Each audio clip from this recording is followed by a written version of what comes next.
Жаңыдан гана биздин катарга кошулган телекөрүүчүлөр болсо кутман таңыңыздар менен демекчибиз. Бизде бүгүн студиябыздын кадырлуу коногу менен тааныштырабыз. Жаңыда сюрприз деп аткан болчубуз. Эми коногубуз менен тааныштырып кадырман телекөрүүчүлөр, эл аралык Чыңгыз Айтматов атындагы жана ошондой эл аралык Мурат Рыскулов атындагы сыйлыктардын ээси, белгилүү актер биздин коногубуз. Тааныштырып өтөлү. Жолдошбек Жанжигит уулу бизде конокто. Саламатсызбы агай? Саламатсызбы. Кандай келип алдыңыз? Кош келиптирсиз. Жакшы, кутман Ассаламу алейкум. Кутман таңыңыз агай. Кош келиптирсиз. Таңыңыз кандай башталды? Маанайларыңыз кандай? Башка күндөрдөн кышкы таң өзгөчө да. Мисалы жайдын таңы башка, жаздын таңы башка. Кыштык ооз эртемен чыксаң муздак аба, беттер тызылдап, чырмырап, ошол учурда муздак менен кошо бир белгисиз бир жакшы бир жагымдуу сезимдер. Атайын туруп алып, магистралдан бери жөө жыргап басып келдим таза аба менен. Ойлоп көрсөм көптөн бери мындай суунун жээгинде деле мынтип сейилдеп басып көрөлү экен. Силерге рахмат. Ушундай бүгүн мага таңкы эс алуу тартууладыңар. Барыңыз жакшы. Кадырман телекөрүүчүлөр, биздин коногубузга болгон суроолоруңуздар болсо байланышка чыгыңыздар. 56 сандары жана ошондой эле 0772 98 70 07 сандарынан WhatsApp аркылуу билдирүү узатсаңыздар болот. Ооба. Агай, акыркы учурларда сизди тасмадан дагы, ошондой эле спектакльдерден дагы образдарыңызды көп көрө албай келебиз да. Үнүңүздү эле угуп калабыз. Чыгармачылыгыңызда кандай жаңылыктар болуп жатат? Чындыгында ошондой. Мен учур театрында иштечүмүн, билесиздер. Анан аяктан былтыр кеткем. Белгилүү себептер менен. Орусча айтканда уважительный причина дегендей. Дубляждан дагы кеткем убактылуу. Бирок ошол учурда азыр мен Спутник Кыргызстан радиосунда медиа ошол жакта бренд госпол ошол жакта договорсуз ошол жакта иштейм. Андан тышкары негизи Кыргыз-Түркманстан университетинде сизге окшогон балдарга кино, театр жагынан искусствосунан сабак берем. Бирок негизгиси мен кеткен себебим былтыр Москвага окууга тапшыргам, магистратурага. Бирок эми ал өзүмдүн театрыма такыр карама каршы. Мурун 5 жыл театрда окуп, анан дагы 17 жыл театрда ачып, аякта өмүр бою эле сахнада атасы баласы болуп ойноп, сүйүшүп, күйүшүп жүргөндөн кийин эле башка кесипке кетип калсаң, баягы асмандан түшкөндөй болуп, өзүң да бир кызык болуп, башында кабыл албай, түшүнбөй бар, анан кийин барып аралашат экенсиң. Москвадагы президенттик академияга, башкаруу академиясына, ошол жака факультет парламентаризмге, саясатка тапшыргам. Ошол жакта бир жылдан бери окуп жүрөм. Мына кечээ ноябрда келдим. Буюрса февралда кайра кетем дегендей. Ошол жакка барып ушу кесипти алмаштырайын. Келечекте чындыгында кыргыз маданияты, кыргыз театрынын 90 жылдык тарыхы бар. Кыргыз маданиятынын өзүнүн фольклордук эл аралык деңгээлде бир өзүнүн чоң орду бар. Дүйнөлүк масштабта кыргыз искусствосу чындыгында бир жакшы сыйга татырлуу эмгектер бар. Бирок ошентсе дагы бизде жетишпеген көп нерсе бар. Ошол эле кадр маселеси, ошол эле биздин министрликтеги ар кандай кем каршылыктар абдан көп. Анын баарын эле отуруп эле кыйкырып, куру кыйкырык менен айта бербей, кой, андан көрө өзүм барып окуйын, жок дегенде ошол кыргыз маданиятына, биздин өзүбүздүн ушу мамлекетке кичинекей болсо да бир театрга кошкондой, ошол жака дагы коомдук ишке бир өзүмдүн пайдамды кошсом деген ниет менен. Анан жөн эле бара калып, тааныш билиш менен отуруп калып, анан эртең күнү эл алдына чыгып сүйлөгөндө уят болбой, окуп билип келейин деп, ошол жака окууга тапшыргам. Буюрса, окууну бүтүп келсек, ошол жаатында иштесек деген ниет бар. Жакшы. Мынакей маданияттан саясатка өтүп атыптырсыз да агай. Анан бул нерсе жашооңуздагы чоң бир бурулуш, өзгөрүш деп койсок болот экен. Чечимди кабыл алуу канчалык деңгээлде оор кыйын болду? Анан сахнаны таштоо. Чындыгында бир топко чейин ойлонуп жүрдүм. Сунуш болгондо ойлонуп жүргөн акырынан кийин кой деп баягы бир жактуу бүтүм кылайын деп, анан кийин ушу жайында барып тапшырып келгем. Эми маданият деле саясатта. Адамдын сүйлөгөнү, баскан турганы, жүргөн кылган иши, эмгеги, ошол кино деле, ошол театр деле саясатта. Мисалы биз ошол Шекспир болобу, Мольер болобу, Айтматов болобу, ошол экиндеги чыгарманы элге жеткизүү бул дагы саясат.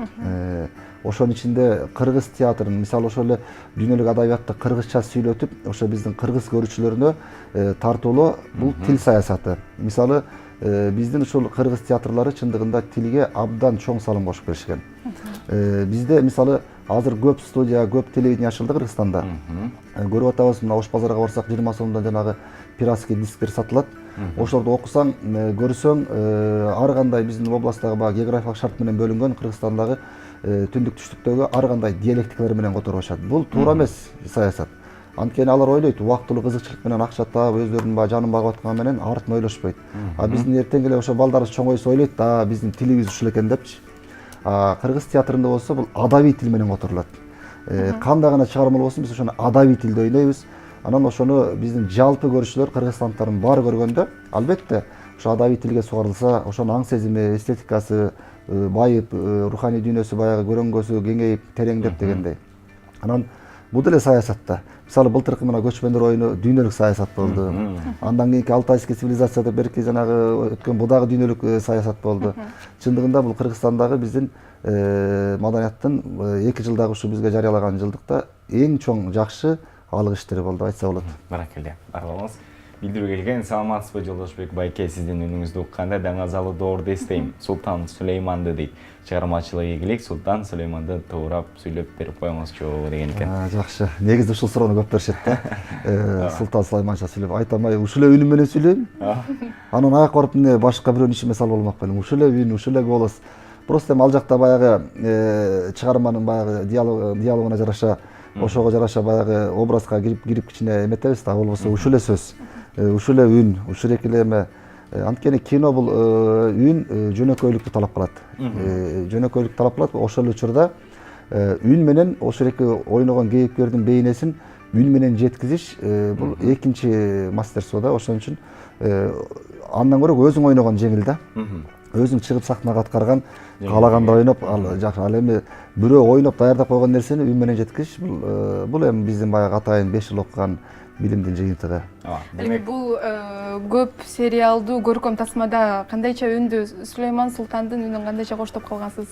Бул ушуну да көп беришет негизи. Бул эми мен кыргыз биздин флагман болгон ушу КТРде котормодо баштан баштап иштеп келгенбиз.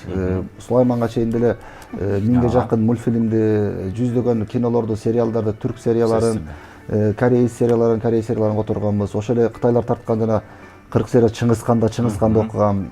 Последний самурайда жанагы Том Круздун эмесин үнүн коштогом. Гладиаторда Максимусты окугам. Буга чейин деле башка ролдорду окуп келгем. Анан Сулайман баштаганда айтты. Дайым эле ушу жок, сен эле окуй бересиң. Кой, башкалар деле окусун деди. Макул, башкалар деле окусун. Анан мен конкурска катышкан жокмун. Конкурска биздин кыргыз эл артисти раматылык Мукамбет Токтобаев, биздин эмгек сиңирген белгилүү режиссер актерубуз Марат Козыкеев, Дүйшен Байдыбек агаларыбыз катышкан экен. Анан ат чуркабай бак чуркайт деген ошол да. Бирөөсүнүкү орусчадан кичине дефект, баягы кыргызча мындай дефект болуп калды деп эметти. Берки агалардыкы болсо үнү жакшы, бирок кичине улуу болуп атат өтө эле. Анан кийин экөөнүн ортосунда болуп, жашымда туура келип, анан багыма ошол ортосунда болуп, кайра эле ошол роль тийип калды. Бирок чындыгында Сулайман Султанды окуганда өзүм да көп тажрыйба алдым. Анткени 2 жылдык өмүр кетти. Ошол жакта студияда Кудайдын куттуу күнү эртеден кечке ошол сериалды күнүгө которуп аттык. Жыйынтыгында элибизге жакшы түшүм берди. Бизде байланышта теле көрүүчүбүз бар. Саламатсызбы? Саламатсызбы? Котмадияныз менен. Аты жөнүңүз ким? Кайсы жактан байланыштыңыз? Келиңиз. Ушул жана жогоруда айтпадыбы, мен ушу саясатка аралашып баштадым деп. Анан мындай суроо жаралып атат да. Балким ошол Султан Сулейманды сиз аткарып жүрүп, ошол образга кирип, балким ошол башкаргандай бир ошол кинодон кийин балким ушундай идея келди сизге. Эл журтту башкаруу деген, балким башка жагына өмүттү алдыга жылдыруу боюнча балким ошондон кийин келген жокпу деген суроо жаралып атат. Чоң рахмат. Эми ар кимде ар кандай ой да. Мен ага чейин деле өзүм мурунтан ойлоп жүрчүмүн. Бирок чындыгында мен магистратурага философия боюнча негизи бизде театральный кандидат деген жок да. Анан культура боюнча тапшырганда ушу философия илимдеринин кандидаты болуп келсең, ошого тапшырсам деп жүргөн маалда анан бияк чыгып калып, анан ушу бир киши менен кеңешсем, ушул жагын сунуштаганда анан өзүм деле баягы ойлодум, эми жашыбыз келди, көрдүк. Негизи көп айтышат, бул спорт тармагында, ушу искусство тармагында жүргөндөр саясатка келгени туура эмес деп баргандай да. Мен наоборот айтат элем, тескерисинче. Саясатка барыш керек.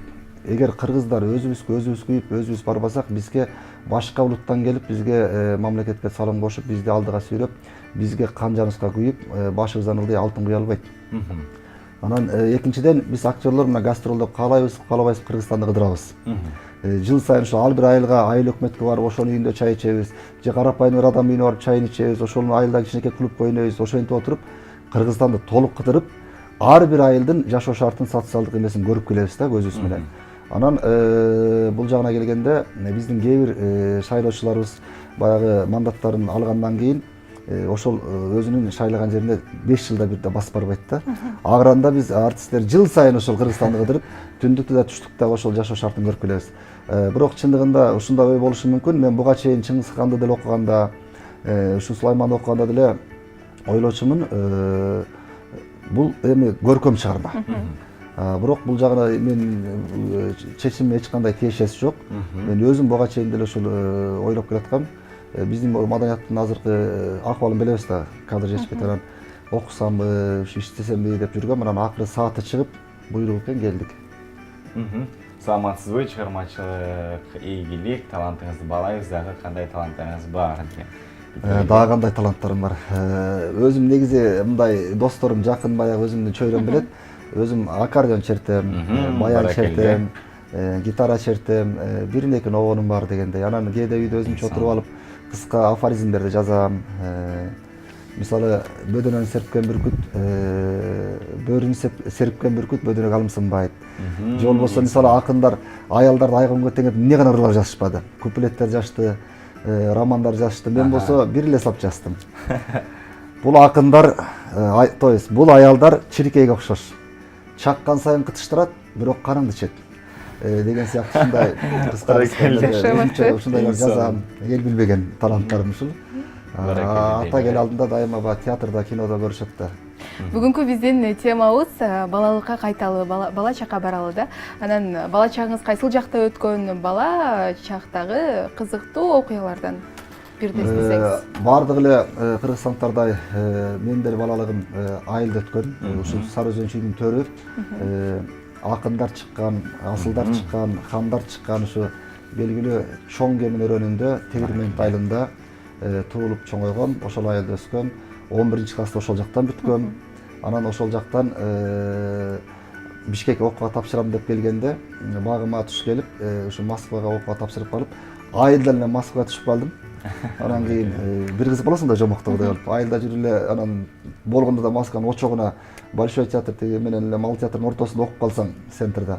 Анан туруп эле метро кирип кетип эле 10 мүнөттөн чыксаң башка жер болуп калса, кыскасы ушу жомоктой бир нерсеге кабылгам. Анан мен менен окуган балдардын баары тең эле ошо айылдан келген балдар экен. Кийин баары тең мына Кыргызга таанымал болуп, Төкмө акын Жеңишбек Жумакадыр мына өзүнчө акын болуп чыкты. Татаалон ырчы болуп чыкты. Улан Өмүралиев чоң актер болуп чыкты. Илим Калмуратов, Нурдулет Копоев, ушу баардыгы тең Азиз Мурадилаев, ушу биз менен окуган балдардын баардыгы тең кийин элге кызмат кылган балдар болуп келишти. Демек биз окуган окуу жай бизди талаа калтырган жок. Жакшы. Туура айтасыз. Сизден бир образ күтүп жатабыз деген экен. Агайдын мынакей баса айтып кетти, жогоруда дагы Султан Сулаймандын үнүн азыр дагы угуп атабыз, студияда. Эми үнүңүзгө береке барбасын, рахмат. Эми мындай да, мисалы кээде үйдө өзүмчө ойлоп калам да, досторумда пашалар депчи. Анан үйдө 3 жашта, 5 жашта кызым бар. Анан кээде тили татты да, кирип келсем эле бир жолу өкүмдар деп эле колума эле чекесине тийгизсе бир кыз болуп кеткенсиң. Анан эми мындай эмелерге көп эле тойго барганда, досторго барганда, ар кайсы жакта жүргөндө мындай эмелерге көп эле калабыз. Эми элдерге карапайым эл алыстан көрүүчүлөргө ойлойт да, бизди башкача кылат го депчи. Ушул эле үн, ушул эле голос. Аякта деле ушу студияда ушинтип отуруп эле микрофонго сүйлөйбүз. Ибрагим деп мындай. Анан көзүмдүн нуру деп жана фильмге айткан бир эмелер бар го. Эми сонун монологдор бар, анын баарын жаттаган эмесмин, унутуп калдым да. Ошол эле тасмада мисалы ал жакта деле кандайдыр бир образ жаратыш керек, өзүңдүн жан дүйнөң менен. Анан ал жакта Сулеймандын жашыгандагы жерлери бар да, анан сиз дагы студиядан жашып чыккан учурлар дагы болобу? Андай учур көп болду. Эми бул баягы жүрөктөн чыкканса жүрөккө жетет да, анткени драматургиянын ушундай сценарийдин сонун жазышкан түрктөр. Тем более бул баягы тарыхый чындык да. Ошонун негизинде тартылган анча мынча бурулуш бар, көркөм. Бирок көп жеринен ал ооруганда кош оорудум. Даже ал ооруганда мен да жүрөгүм ооруп больницага жатып чыктым, кардиологияга. Анан жана апасы өлүп өткөн жерлеринде, баласы өлгөн жерлерде аны менен кошо ыйлап, токточу деп тиги звукорежиссер токтотуп алып, бир сире жашып алып, бир тикеден суу ичип кеттик деп, андай учурлар көп эле болду. Ал мен эле эмес, ар ыйлап чыктык. Сүмбүл да ыйлады, Күрем да ыйлады, Ибрагим да ыйлады. Анан мен дагы көп жолу ыйладым, Чыңгызханда деле ыйлагам. Мен негизи өзүм жашыкмын. Анан бир нерсени көрүп турсаң ба, жүрөк кургур чыдабайт да, жүрөк таш эмес да. Анан ал эмес Манас деле ыйлаганда, 40 чоросун жоготкондо ыйлап, Алмамбет өлдү, шейит кетти, Аяш деп ыйлап элет эмес да, анысы кандай. Бул ыйлаган баатырларга таандырган нерсе. Негизи ошо баатыр ыйлаганды билген үчүн элдин, жердин баркын билет да.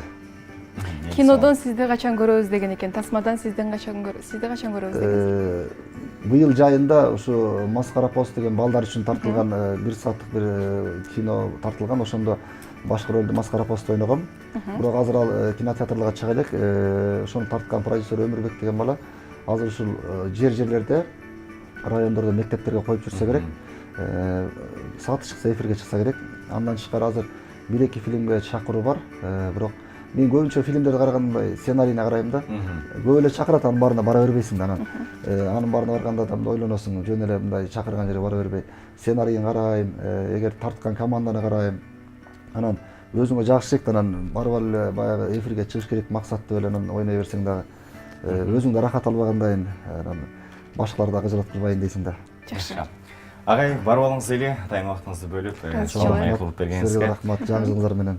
Ылайым тилектер орундалып, биздин журт башына келип, өзүңүздүн эмгегиңиз менен элибизге кызмат кыла бериңиз дейли. Чоң рахмат, силерге да ийгилик каалайм. Барыңыз, кадырман телекөрүүчүлөр, биздин студиябызда конок эл аралык Чыңгыз Айтматов атына жана ушундай эл аралык Мурат Рыскулов атындагы сыйлыктардын ээси актер Жолдошбек Жанжигит уулу агайыбыз болду. Ал эми биз берүүбүздө пайдалуу сюжет, лайфхак сыяктуу кагаздан гүл жазайбыз чогуу биргеликте.